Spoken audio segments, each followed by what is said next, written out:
Fran, I think when you look at these UBS numbers, how's life when you're not a full-service investment bank? Pretty okay would be the message. What we've got to ask ourselves is how sustainable is that? They're hanging their hat on wealth management, the best inflows since 2007. Wealth management took in over $9 billion in the United States. The investment bank delivered, 3 times the estimate. It came in at 977 million Swiss francs and a pretty outstanding return on equity. So the question at the start of the conversation with Mr. Sergio Ermotti was, do you feel vindicated and are the naysayers vanquished?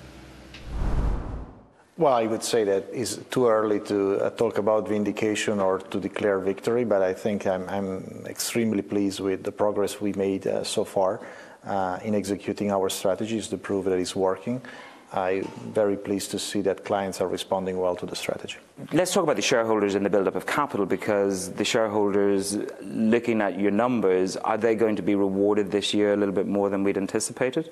Well, when you look at shareholders' return, we look at the overall package, of which clearly share performance and dividend payout is one of the elements. I think that executing on our strategy quarter by quarter will, over the long run, generate a lot of value for our shareholders. Let's talk about the wealth management business. Inflows of money, really doing well. Give me a sense of where you're winning market share, where those inflows are coming from, and just how sustainable that is. Well, I think that this is a continuous trend. If you look at the last 2 years, 35 billion in 2011, 47 billion in 2012, 24 billion in the first quarter of this year is a continuous trend. We are gaining shares across the board in the US, 9 billion, in Asia, in the emerging markets, in Switzerland. I think even in Europe, we have been able to basically have positive inflows, despite the fact that the economy is not really growing. There is not a lot of wealth creation in Europe. Talk to me about the clients, because the activity is rising.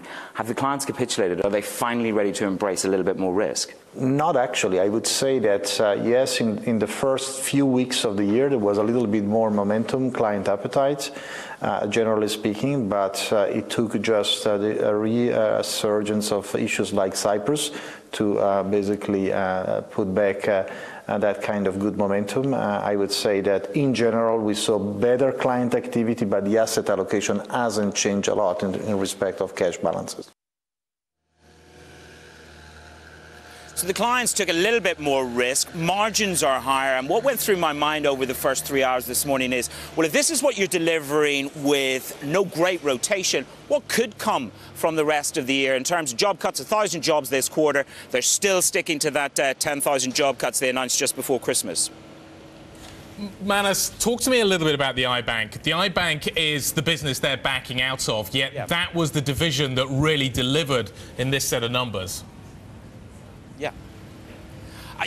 Guy, when you look at this, it was about the securities unit. We saw revenue up there by 20%. That's almost a doubling in that side. 2/3 less capital. That's what the market wants to know. You're scaling back in investment banking. 2/3 less capital than a year ago. 15% less headcount, Guy. And also equities. The market really thought that UBS was under pressure in the equities division. Not so from the journalist briefing. They had a large transaction. They advised on 8 of the 20th biggest deals this quarter, Guy. So, yes, it might be slimmed down, but they look as if they're delivering there.